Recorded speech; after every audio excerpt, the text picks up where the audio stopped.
Hey, good morning, everybody. It's Hammer. Today is Thursday, January 25th, 2024. I, of course, am with Originator Success. Here's the daily rate update, the only place on the web where you guys get to be here live with me, interact, be a part of the conversation. Remember, you can join me live each and every day, 9:30 a.m. Eastern time. If you're here live, say good morning. If you're watching on the replay, don't forget to put hashtag replay in the comments, whether you're on Facebook or YouTube.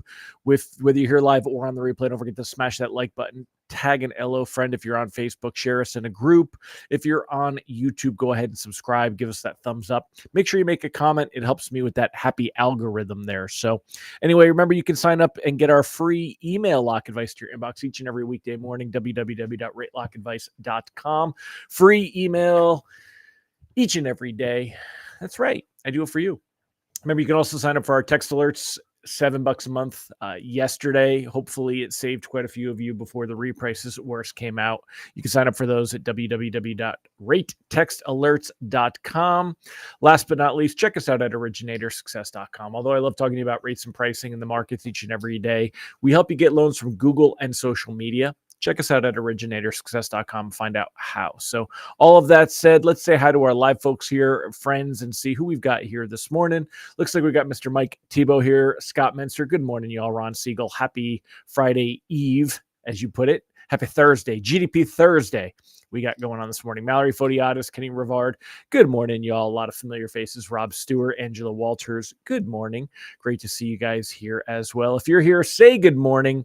Let me know that you're here. Otherwise, let's jump into the good stuff. So, rate sheets this morning are likely to be worse than yesterday. We did get a lot of reprices worse yesterday as bonds lost ground through the day. Let me go ahead and show you the fancy charts. We'll take a look at that together. So looking over here, you could see yesterday, everything in front of this dotted line.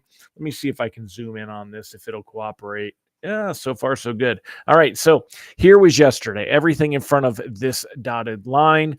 And you could see that pricing came out right about here. We lost ground through the day. The 5-year Treasury auction even came out with very weak demand. That helped to see things continue to worsen on the day. 5-year Treasury auction, not usually a big deal at all. It doesn't usually have any effect, but the 2-year Treasury auction had a very weak demand the day before. 5-year Treasury auction yesterday, very weak. It's showing that there is not enough of an appetite right now for bonds, and that's what we're seeing. So taking a look here, you can see that we're getting a little bit of rocky movement this morning.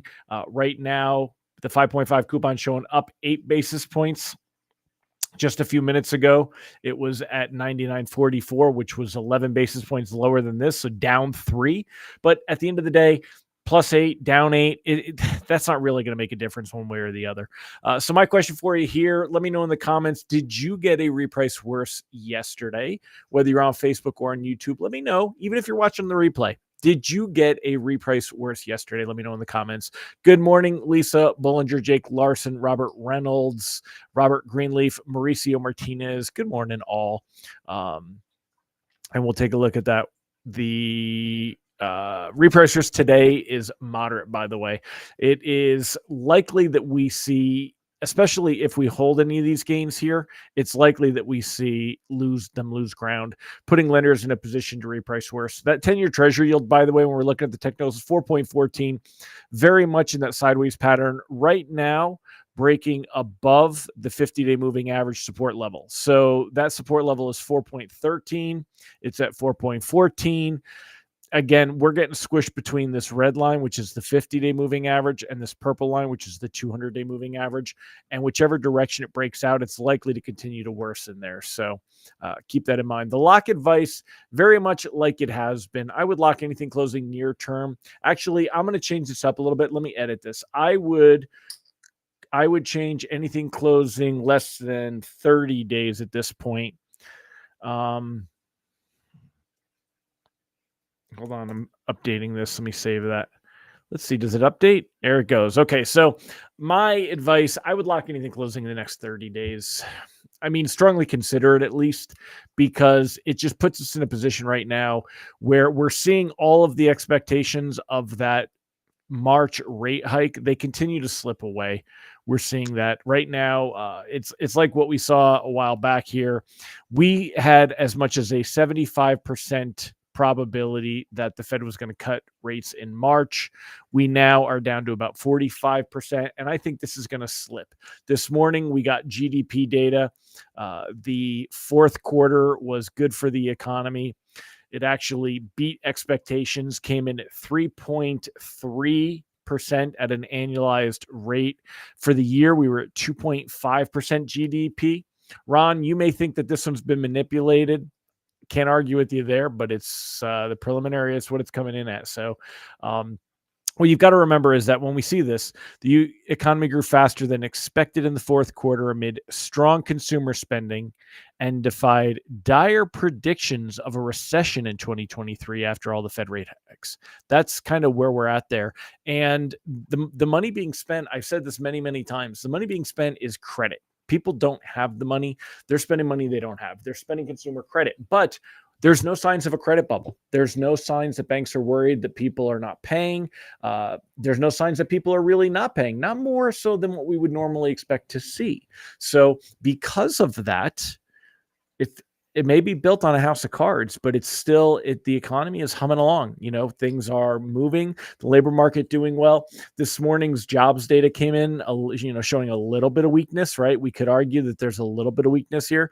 The jobs data, initial jobless claims rose 25,000 to 214,000, which is the highest level in a month. But it's still low. I mean, 214,000 jobs, unemployment, it's still low.